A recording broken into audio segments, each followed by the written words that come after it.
So, 70% of all presentations start with one word. Do you know what it is? So.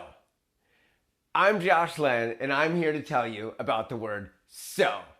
70% is a BS number, but it's a lot. I don't know what percentage. I see a lot of people in my workshop starting with so.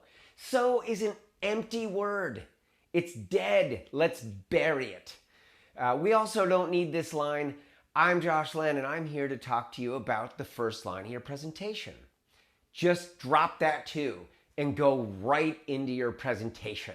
This is a moment to grab the audience and start to take them on a journey. And we want to grab them in a way where we bring energy and emotion and in a big, bold way that stands out.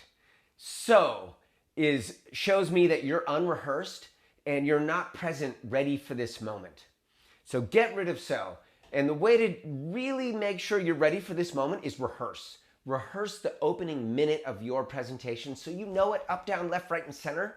So when you come to an audience or your computer, that you can really land in this moment, be present, and deliver that first line with energy and emotion.